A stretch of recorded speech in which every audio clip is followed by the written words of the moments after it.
देते हैं। आपको मालूम होगा आज से 2 हफ्ते पहले हमने बताया था कि भारत और कनाडा के रिश्ते एक आतंकी को लेकर बिगड़े थे, जिसके चलते हुए कनाडा ने भारत के दूत से कहा कि आप हमारा यहां, कनाडा ने भारतीय डिप्लोमेट से कहा कि आप कनाडा छोड़ दो, इंडिया ने उनके दूत से कहा कि तुम इंडिया छोड़ दो। दोनों ने एक दूसरे के दूतों को वापस भेज दिया। लेकिन आज खबर आ रही है कि डिप्लोमेटिक स्टाफ के पास केवल एक ही राजदूत नहीं होता, बल्कि बहुत सारे और भी लोग होते हैं जो काम कर रहे होते हैं। भाई आज अगर कनाडा का ऑफिस इंडिया में चल रहा है तो यहां पर बहुत सारे लोग यहां पर ऑलरेडी काम कर रहे होंगे। ऐसी स्थिति में कनाडा के डिप्लोमेट के यहां पर ऑलरेडी 60 से अधिक लोग काम कर रहे थे, कनाडाई मूल के नागरिक। उनमें से 41 को भारत ने कहा है कि आप भी अब साथ साथ पधारिए, आप यहां पर नहीं रुकेंगे। पूछा गया कि ऐसा क्यों कह रहे हो? बोले भाई बराबरी का मामला होना चाहिए। जब वहां पर आदमी हमारे कम है तो यहां पर ज्यादा कनाडा के लोग क्या कर रहे हैं? इससे कनाडा को जबरदस्त मिर्ची लगी है। यह खबर कहां से निकल कर आई? तो यह हाल ही में फाइनेंशियल टाइम्स से निकल कर आई हुई खबर है, जिसे अंतरराष्ट्रीय मीडिया ने रिपोर्ट कहकर ट्वीट किया है। अल जजीरा देख सकते हैं, सब जगह वायर देख सकते हैं, हिंदुस्तान टाइम्स, द गार्जियन, सब जगह यह खबर निकल करके आ रहे हैं। मामला क्या बढ़ रहा है? 41 डिप्लोमेट्स को वापस भेजने के लिए भारत ने 10 अक्टूबर की डेडलाइन दे दी है। पता चलता है कि भारत में 62 डिप्लोमेट काम कर रहे हैं। अच्छा, बाय द वे डिप्लोमेट है क्या? यूं समझ लीजिए कि विदेशी सेवा के लोग हैं। हो सकता है कोई राजदूत हो, और कोई हो सकता है कि उस राजदूत के अंडर में और कर्मचारी जो मंत्रालयी कर्मचारी होते हैं वो काम कर रहे हो, जिन्हें यह भी नहीं पता कि ये क्यों काम करते हैं, क्या काम करते हैं। तो मैं थोड़ा सा ब्रीफ में बता दूं।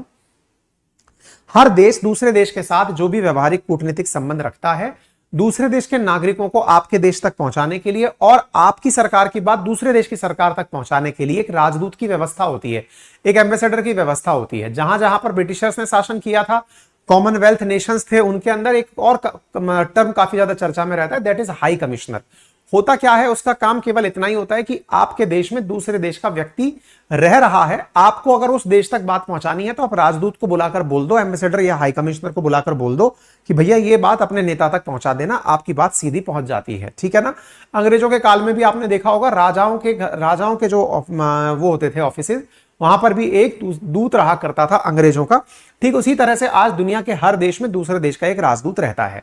लेकिन कल को कोई उस राजदूत को नुकसान ना पहुंचा दे, इसके लिए एक वियना कन्वेंशन 1961 में बनाया हुआ है, जिसके माध्यम से इन सभी को डिप्लोमेटिक इम्यूनिटी दी जाती है। डिप्लोमेटिक इम्यूनिटी का मतलब होता है कि आपके साथ उस देश के अगर संबंध खराब भी हो जाएं तो भी आप उस राजदूत के साथ कुछ भी नहीं करेंगे, यानी ना तो उस पर मुकदमा चलाएंगे, ना ही आप उसे गिरफ्तार करेंगे। जिस देश में राजदूत रह रहा है उसमें अगर कोई अपराध भी हो जाता है तो उसे वापस उसके देश वापस भेज दिया जाएगा, और आगे की कार्रवाई वो देश करेगा जिसका वो राजदूत है।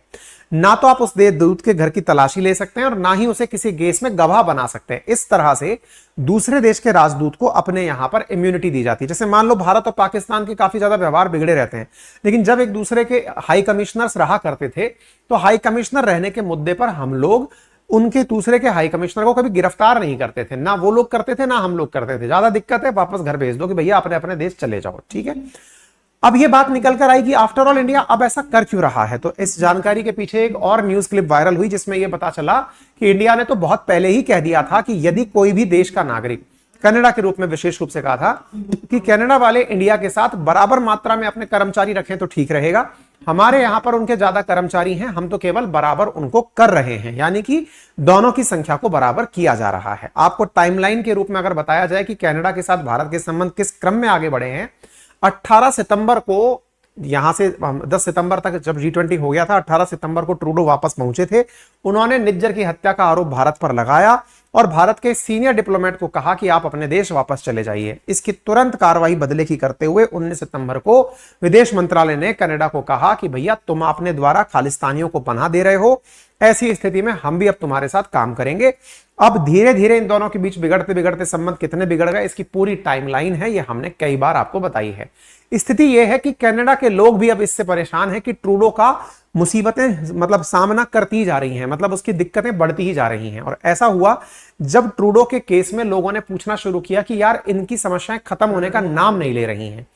इसी कारण से ट्रूडो पर जब अंतरराष्ट्रीय प्रेशर बढ़ने लगा तो ट्रूडो के जो स्टेटमेंट हैं वो भी धीरे धीरे डाइल्यूट होने लगे।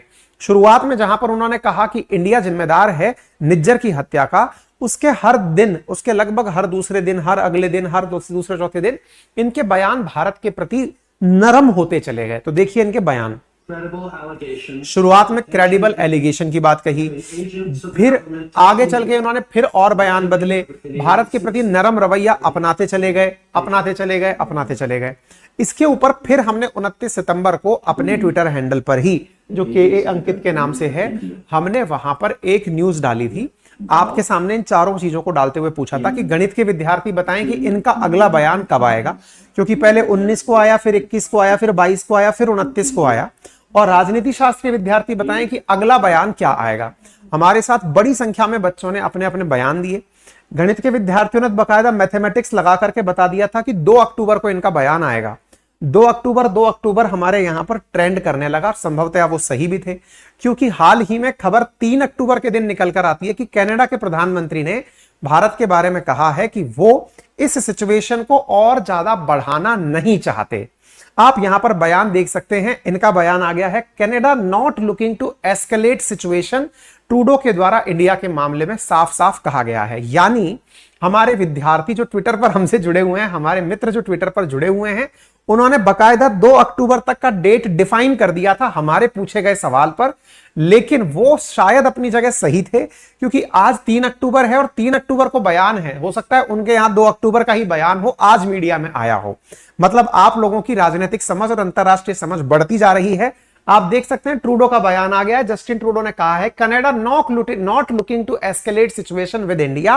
भारत के साथ हम और संबंधों को अब नहीं बिगाड़ना चाहते और ये हमारे लिए एक्सट्रीमली चैलेंजिंग टाइम है, ऐसा इन्होंने अपने लेवल पर स्वीकार कर लिया है। यानी इन्हें यह समझ में आ गया है कि कनाडा इंडिया के बिना आगे नहीं बढ़ेगा। अगर वो इंडिया से व्यवहार खराब कर लिया तो मुसीबतें उसका सामना करती रहेंगी। और ऐसा उनके साथ ही नहीं है, उनके अपोजिशन के नेताओं से भी पूछा जा रहा है कि भैया तुम बताओ तुम्हारा स्टैंड क्या है।